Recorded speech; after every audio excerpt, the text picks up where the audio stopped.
Sounds like a fun schedule.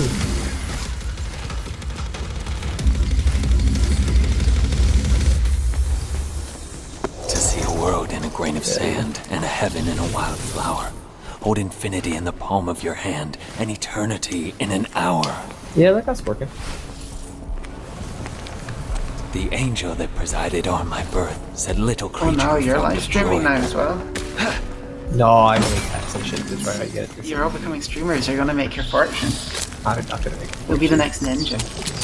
I'm not gonna be the next ninja. No, this is more. I wanted to see kind of what. So it seems like using NVIDIA with their hardware encoder and card do a lot better job than. So here's the interesting thing. Whenever using NVIDIA's own streaming technology within their own control panel, it's able to work perfectly fine at 1440p, 144 Hz in game, and it's able to capture that and push it to YouTube at 1440p and 60 Hz. Fine, no issues. However, when you use OBS and try to do the same thing, it shits itself. Yeah. And if I inside of Overwatch, if we bring the in-game settings down to 60 Hz at 1440p, it works perfectly fine. If you pump them up, and that's while within OBS using NVIDIA's encoder, the one which they're using inside of their control panel. Because the thing is, Charlie's latency is like, and same if I use it or Nathan does use it from OBS, you get like 1 or 2 seconds latency, which is, you know, kind of fun if you're streaming at the same time as somebody else, because it's kind of still well synced up. But if one person's at 1 or 2 seconds, the other person's at 10 or 15 seconds. Yeah, it will be noticeable on the stream. You're not really playing the same game at that point, like, you know. So I guess, is the NVIDIA one done on the card? I think. Yeah. Or it's probably just copying the frame buffer, actually. So the NVIDIA one That's should why be I would 100% say efficient. that's what I was thinking. It's potentially, it should be It should be almost 100% Yeah, done. It should be basically free. Yeah, that's the truth. Now you'll probably sample. So do you sample on the card? You sample at what rate you want to.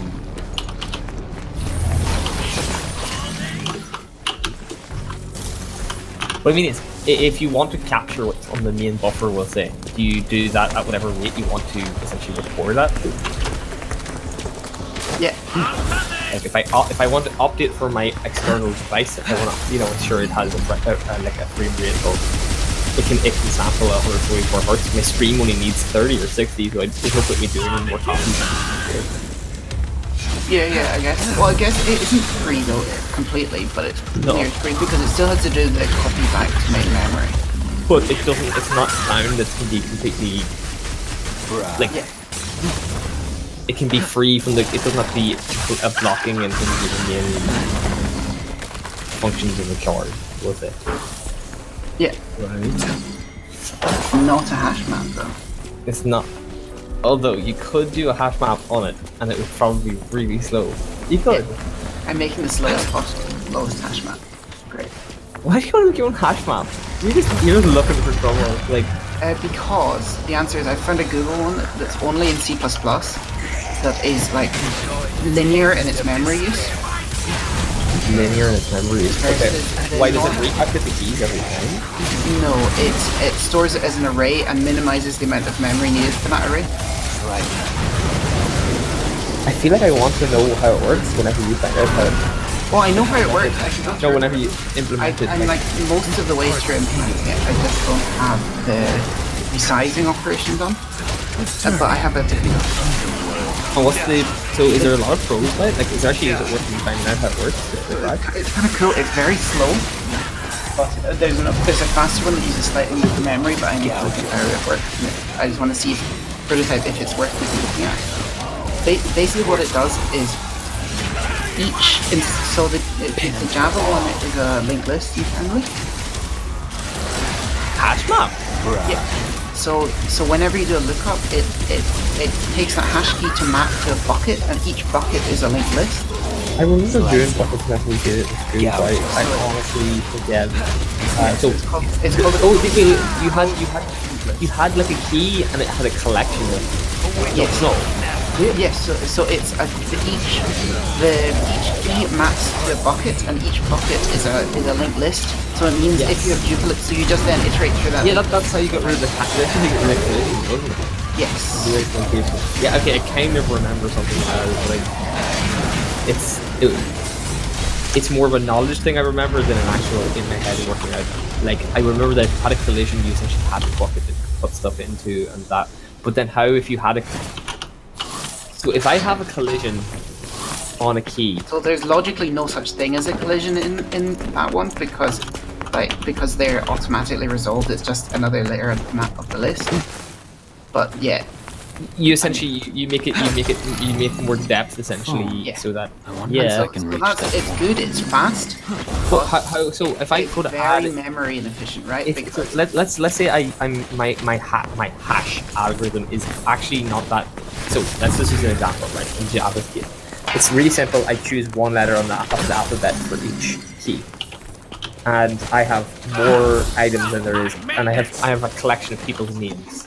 That's what I want to store, right? And I'm just going to hash in the first letter of each person, and I'm going to store them based on that. I'm going to have lots of collisions. So if I put a stick, I fill in, and then marking in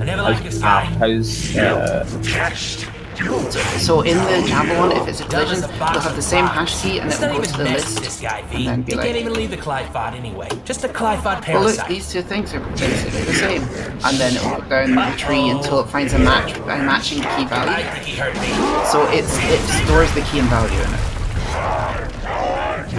Which is as you'd expect, kind of, because it has to look up. You have to be able to get Not the in keys, this like lifetime. if you do entry Set the set. air to a essentially bird. it's reducing as much machine to a time thing. in the lookup as possible. So is contempt. Yeah. It's essentially a quick To the So optimization. it's best case O1, worst case ON, because the ON being the size of the number The actual yeah. Oh, okay. Well, that's a nice optimization. I actually think There's an even better way I saw online, which apparently I think Java might actually do, which is you just flip some stuff around, and then it's based on the ordering, and it goes to log n instead of log. it's kind of funny some of those like solutions here, like when you think about them, they're so simple, but you're like, there has to be a smarter thing. So this one is equally simple, the one I'm doing, which is a sparse hash map. Okay. So all it is internally it stores buckets again. Each bucket is an array. Each bucket is a fixed size, though, a fixed max size. It's an array.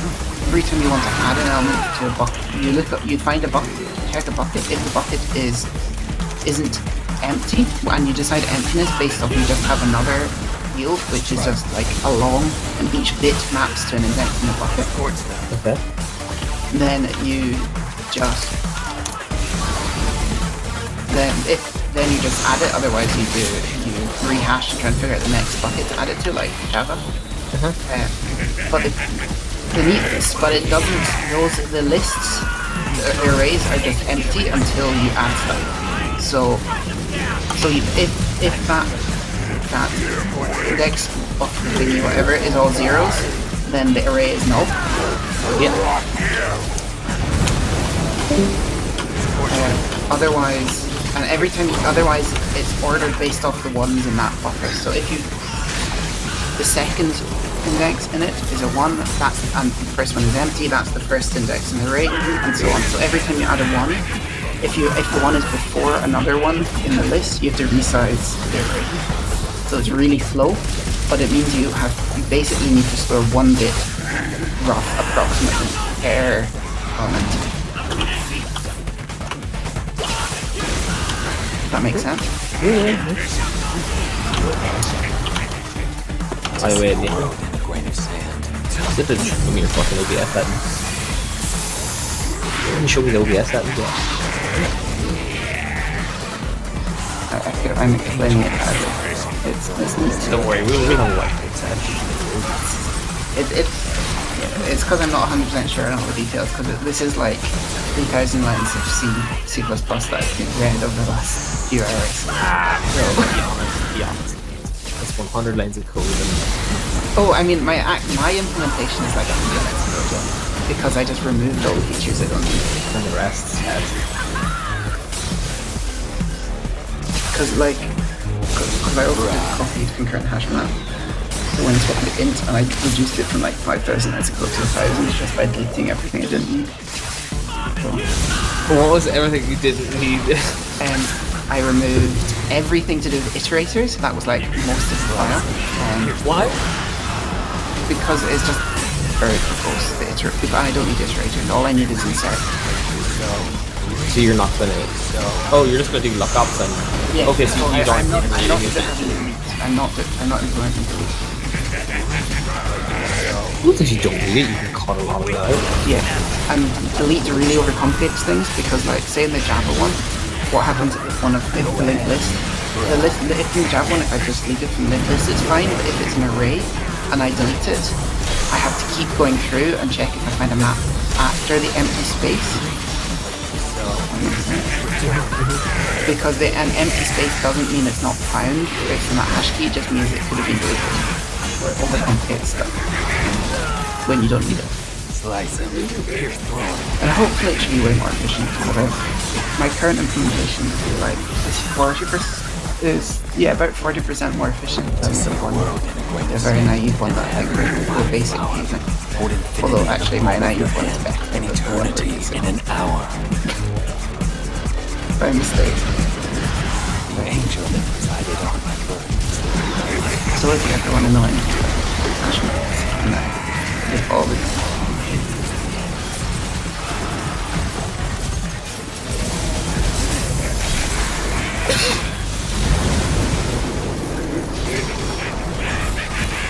I can also say that Go uses a similar implementation to Java for hash maps. Really? Yeah, although Java has more optimizations in it, Java's hash maps should be faster than Go's. Which is interesting.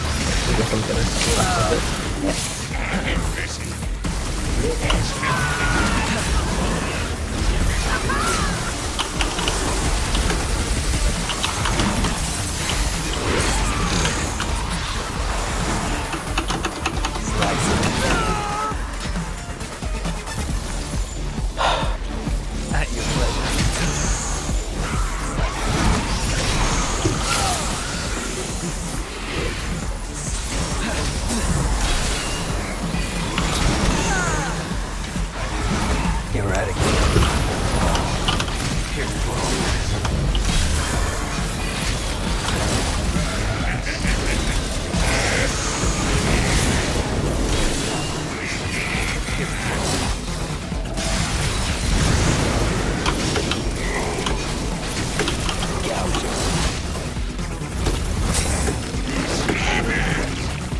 The cut worm forgives the plow. What do you say?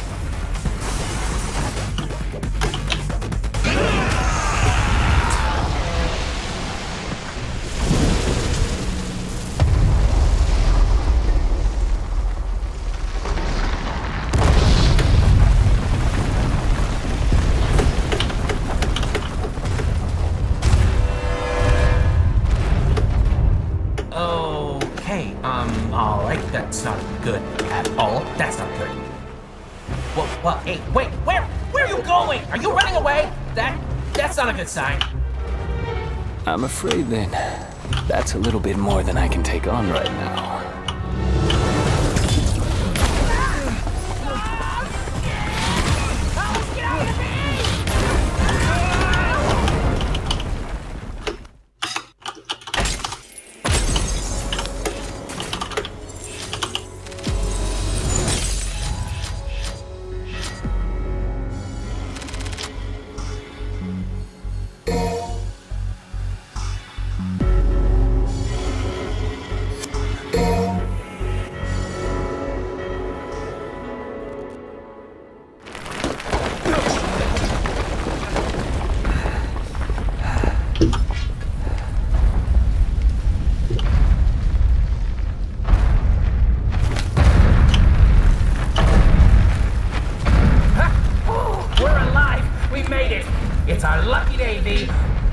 find a game of cards? These Glyphod roots, they're everywhere. Well, we are underground. Then I guess we have some clearing up to do. And me without my gardening shears.